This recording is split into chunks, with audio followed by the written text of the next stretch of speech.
Today is Narcissistic Abuse Awareness Day, and it pleases me no end to see my brainchild accepted into the mainstream. Millions of people around the world are aware today of narcissists, their behavior or misbehavior, and the particular form of abuse, the likes of which there is none, narcissistic abuse. I was the first to describe it in the 90s and popularize it over the next 10 years when I've had the only website on narcissism and the only 6 support groups on narcissism online, well into 2004.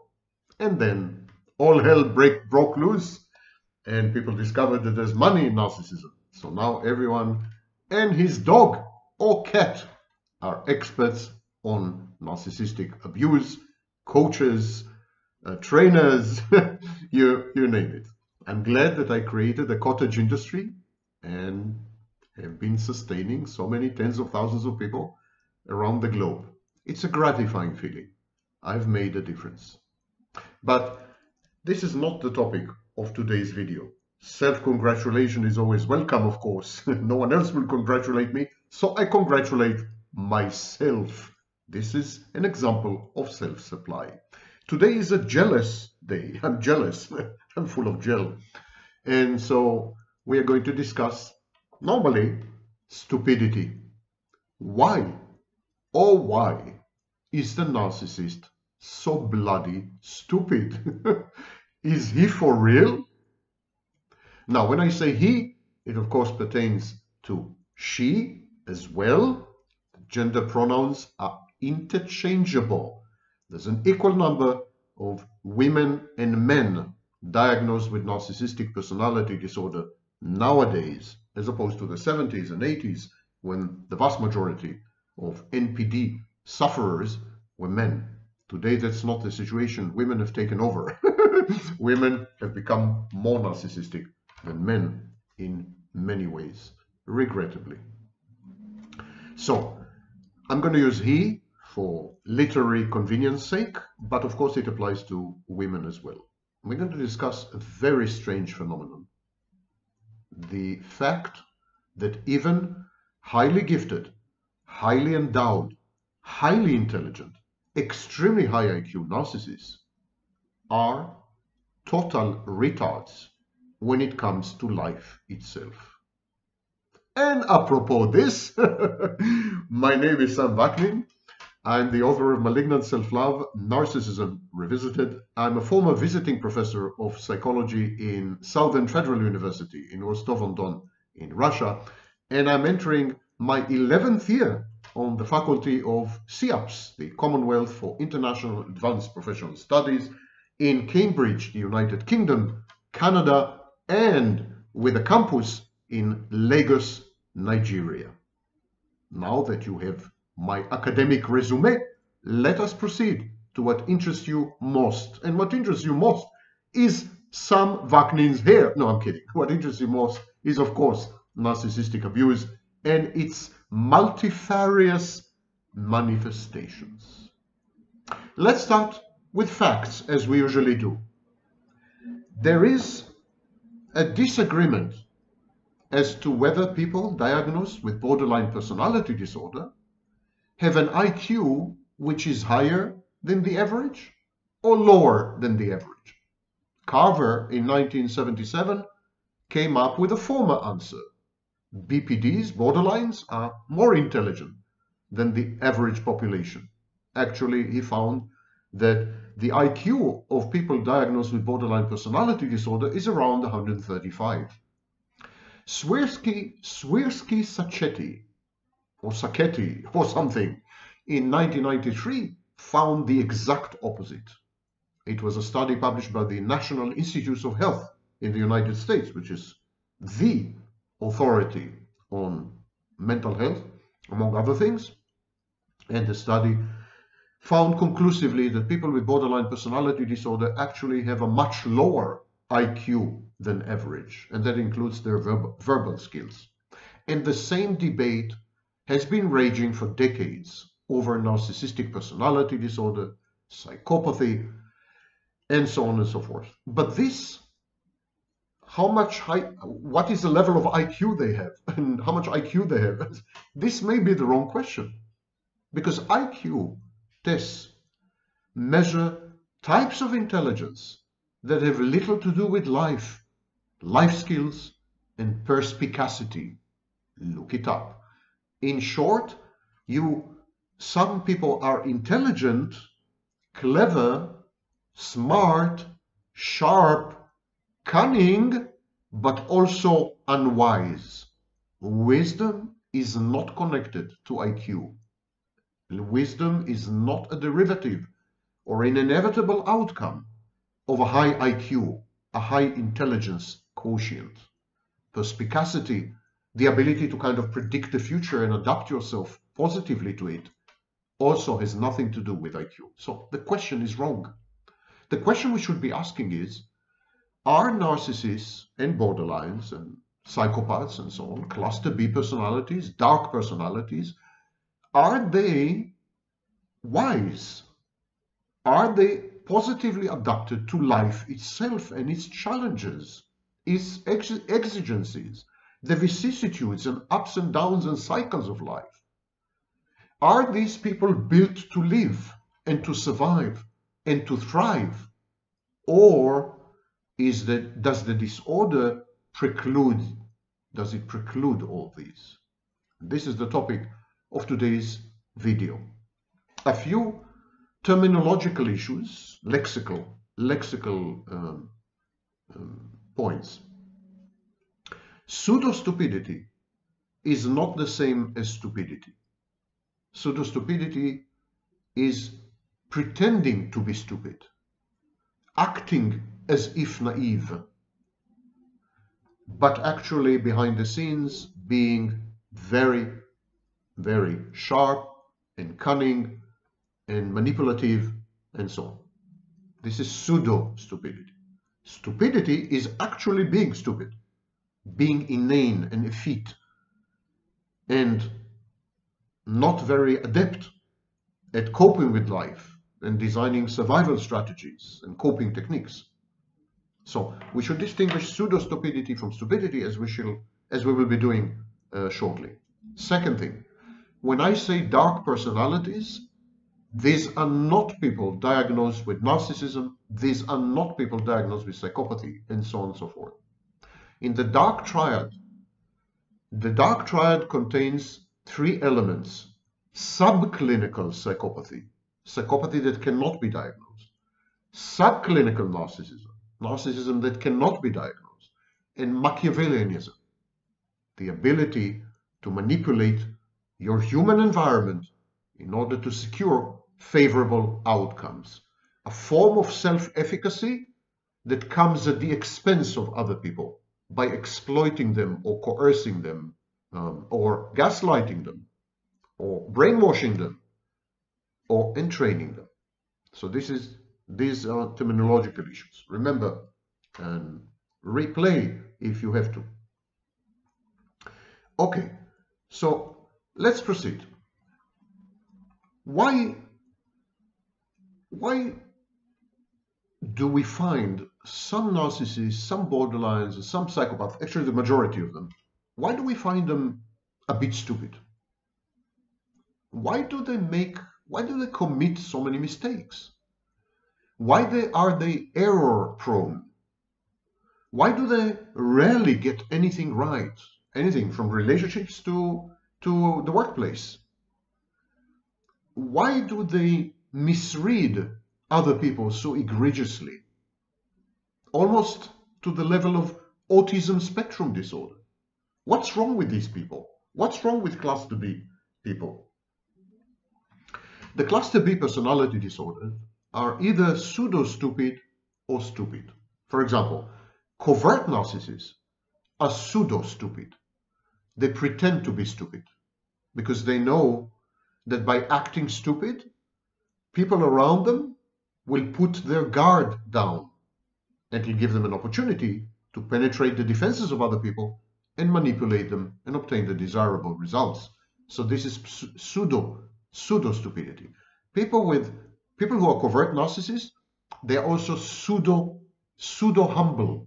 They display pseudo-humility. They pretend to be modest. They describe themselves as hapless victims. They're never to blame for anything. They're never guilty of anything. They've never done anything wrong. They are just continuously being victimized and preyed upon. And they are codependent, actually. And so on. So this is a form of pseudo-stupidity. It's to put yourself down, to underestimate your capacity to read other people, to manipulate other people, to interact with other people, to claim that somehow you're disabled, and that's why you keep falling prey to predators. It's a form of pseudo-stupidity. It's typical of covert narcissists. The overt narcissist, the grandiose narcissist, and the borderline, and the psychopath, they're simply stupid. They're not pseudo-stupid. They're really, really, actually stupid. And in this video today, I will explain to you why. I'll give you the reasons. And there are so many of them, so many reasons, so many causes, so many etiologies, or what we call etiopathology. There's such a background of dynamics which are not helpful, not conducive to wisdom, that it is, what is shocking is that these people survive at all. I mean, they are so profoundly moronic because they can't help it. That's the way they're built. Start with grandiosity. Grandiosity is a severe cognitive distortion. It impairs the reality testing of those affected. It also undermines and sabotages self-efficacy. Now, those are very many big words, $10 words, my favorites. And let me try to break them down for you. Grandiosity is the belief that your inflated self-image is actually real. It's not fake. Your false self is not false.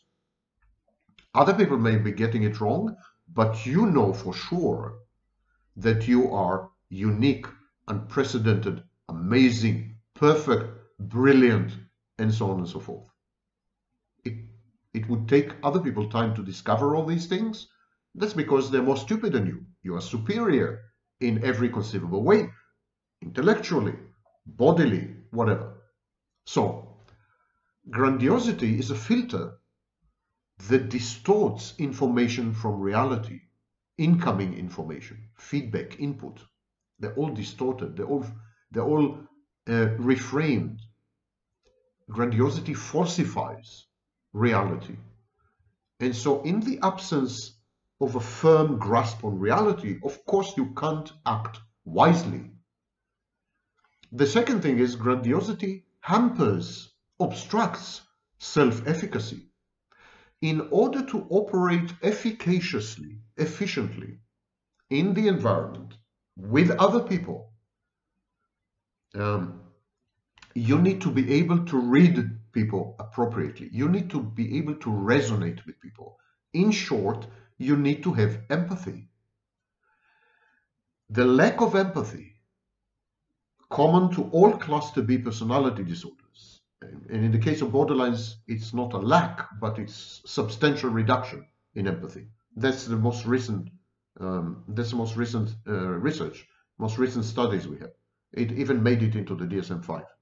So the deficiencies in empathy, which in the case of the psychopath lead to absolute absence of any kind of empathy except cold empathy. Cold empathy is cognitive empathy and reflexive empathy. So the absence of emotional empathy, warm empathy, the ability to resonate emotionally with another person. When this is missing, you can't decipher other people properly. You can't understand other people.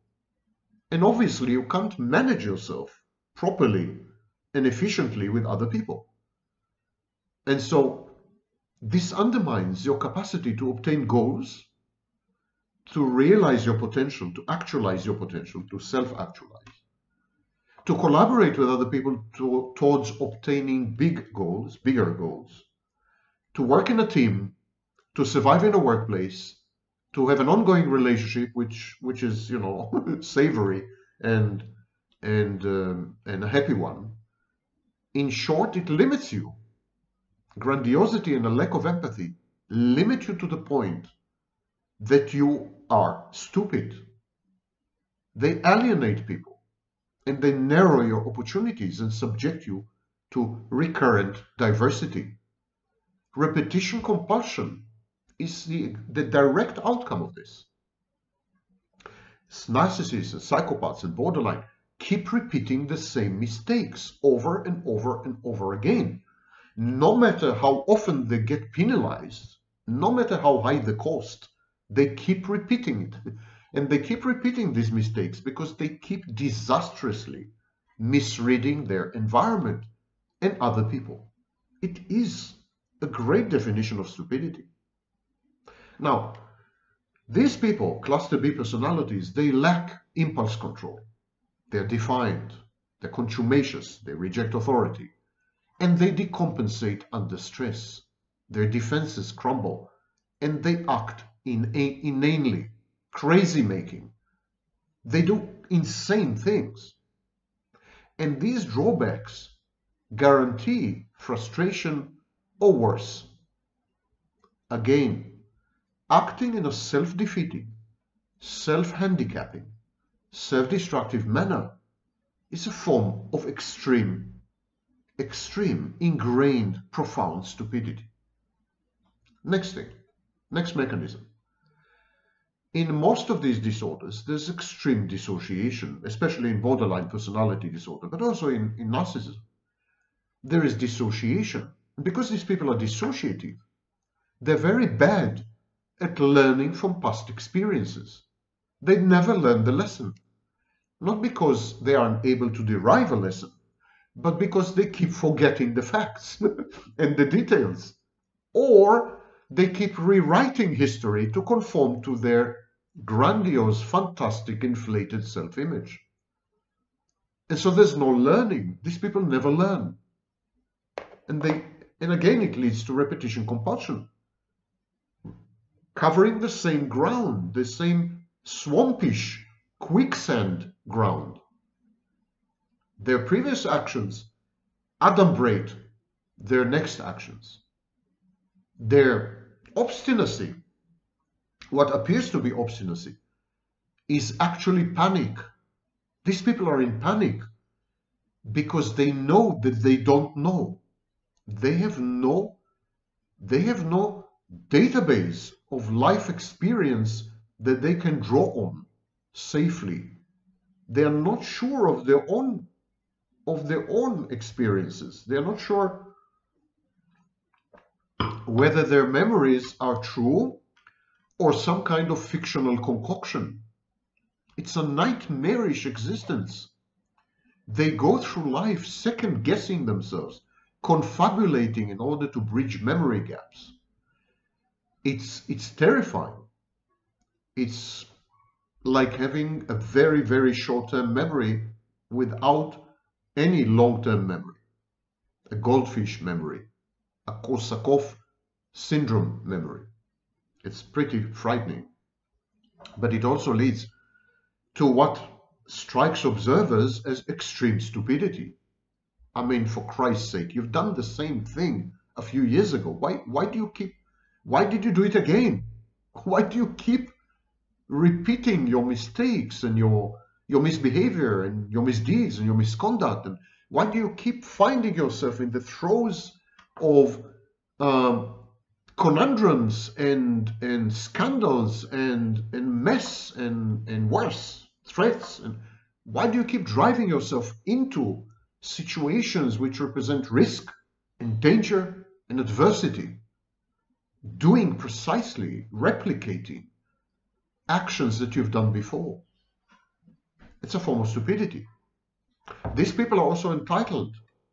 They think they're entitled to special treatment without any commensurate accomplishments. And they're manic, like in bipolar, you know, they're manic, so they never plan thoroughly. They're sloppy. They execute with no attention to detail. So everything goes awry, everything goes wrong, everything looks shoddy. and con-artistic in a way. And so they appear to be incapable of the perfection that they attribute to themselves, or even much less. They appear to be a kind of poor imitation of the real thing. And this strikes people as truly stupid, because with a minimal investment of resources, they could have accomplished so much more. They could have done, they could have achieved, they could have granted themselves the access that they so seek, to higher paying jobs, to better looking people, to more accomplished professionals, to institutions and so on. They deny themselves all these opportunities by refusing to invest, to commit. This is not laziness. It transcends laziness.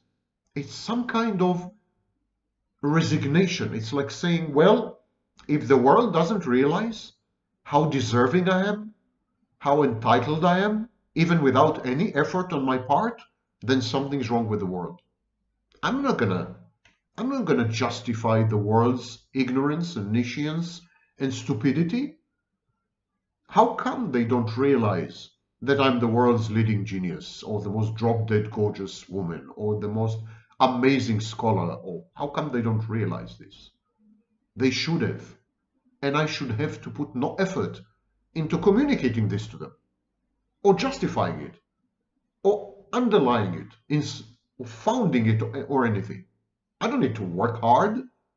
This is so self-evident that I'm superior and perfect and brilliant and godlike and amazing and omnipotent and omniscient.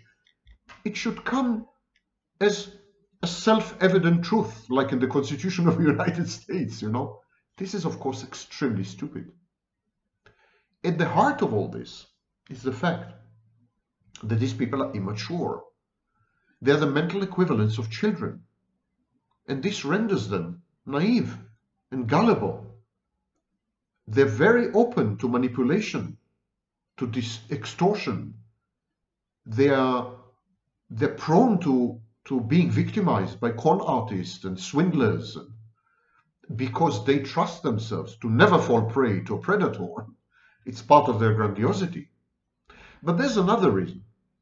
Over the years, over the decades of their lives, these people have learned to leverage the appearance of infantile helplessness and helplessness.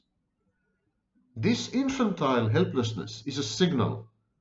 What they're saying is, please don't hurt me, I'm just a baby. Please don't hurt me. Please don't hurt me.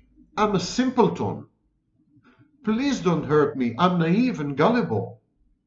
It is a kind of mimicry. I refer you to my video, the video that I've made about mimicry. Stupidity in this case is a kind of mimicry. They're pretending to be a lot less than they are, a lot less dangerous, a lot less evil, a lot less manipulative, a lot less Machiavellian, a lot less narcissistic, a lot less grandiose, a lot less worldly, and so on and so forth. They pretend to be terrified. They pretend to be hopeless. They pretend to be amiable. They pretend to be naive.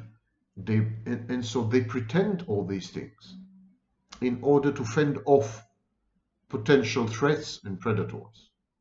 It's a Machiavellian tool, in effect. It's a manipulative strategy. Now, most of people with cluster B personality disorders, especially people with borderline personality disorder, suffer from an identity disturbance. Because they have memory gaps and severe dissociation, they are unable to form a stable core identity, and so they fluctuate between various identities on the fly, in response, in reaction to environmental pressures and stresses and stressors. So, because there's no core identity, there's identity disturbance, these people are unable to maintain continuity and coherence. They depend on other people for external regulation of a sense of self-worth, in the case of narcissism, or external regulation of emotions and moods in the case of borderline. And so when you observe them from the outside, they appear to be fickle, unstable, stupidly disloyal to themselves, or even without selves. It's as if they are suggestible. The latest fad, the latest fashion, the latest statement, the latest question, turn them around 180 degrees. They don't have a stable center of gravity. They are catastrophically influenced by every bit of information from the environment and every push and pull of other people. We call this suggestibility. It's very common in histrionic personalities. And this extreme dependency on external input makes them look really, really stupid. Additionally, these people have alloplastic defenses. They tend to blame other people, or the environment, or God, or the universe, or the world, or reality, what have you, or natural disasters, or whatever. They tend to blame the outside for their own misjudgments, miscalculations, defeats, and failures. And you know, when you do it all the time, it appears that you're covering up for something, covering up for your own inadequacy, worthlessness, inanity, lack of good judgment, and ultimately, stupidity. Generally, with alloplastic defenses comes a paralyzing external locus of control. It's as if people with cluster B personality disorders say, our fate is determined from the outside. There's nothing we can do about it. But this creates behaviors which are erroneously identified with stupidity. For example, indecisiveness, reticence, reluctance, avoidance, withdrawal. These are all behaviors of avoiding the world because the world is perceived essentially as hostile and malevolent and in control of their lives. And this indecisiveness or avoidance, they appear to involve, a lack of intelligence, simply a lack of intelligence. I mentioned dark personalities. Dark personalities may be Machiavellian, but they are so embedded in fantasy. All these personalities have fantasy defenses. They're so paranoid. This paranoia is a form of grandiosity. It puts you at the center of attention, malign attention, malevolent attention, but still attention. So these personalities are fantastic. They're in fantasy much more than in reality. They're paranoid. Everyone is a persecutory object. Everyone is a potential enemy or a real one. They are into conspiracy theories, global or personal, and they are firewalled. They're separated by rigid defenses. So put all of these together and people immediately spot them, immediately see through them if they're willing. Because many people are not willing to see through these defenses and behaviors and so on. That's not the topic of today's video. But if you are willing, the narcissist, the psychopath, the borderline, on a first meeting, in the first 5 minutes, present you with a visit card. And on this visit card is a complete list of all their problems and all their dysfunctions. And so they're not very good at deceiving people or manipulating them unless the victims want to be deceived, unless the victims derive some benefit from being manipulated. And this is why these personalities resort ultimately and pretty fast to entraining, brainwashing, and coercion. That's why they deteriorate into coercive acts, almost invariably. And finally, cluster B personalities are post-traumatic. They are compensatory. they're broken, they're false. At the core of each and every one of them, there's a bad object, a series of introjects, series of voices, which are harsh and critical and even sadistic. They have internal enemies. Many of their internal objects are persecutory. And so this constant battle zone, this constant civil war, leads them to abuse substances and develop addictions. All in all, these people are a sorry sight, and intelligent as they may be, they're absolute unmitigated idiots, inadequate, failures, losers. The reification of a life rejected, a potential wasted, and a total misapprehension and miscomprehension of life, the world, and others. These people, narcissists, borderline, psychopaths, they're invalids. They're extremely disabled people. And their disability reaches the point where it far outweighs any IQ they may have. The ability to solve mathematical equations is very nice, but how often do you need it in real life? The capacity to synthesize insights from various disciplines is astounding, but how often do you do that in a lifetime? And how do you cope with your wife, lovers, children, co-workers, bosses, the authorities, the law? How do you survive life itself if you don't know the first thing about being human?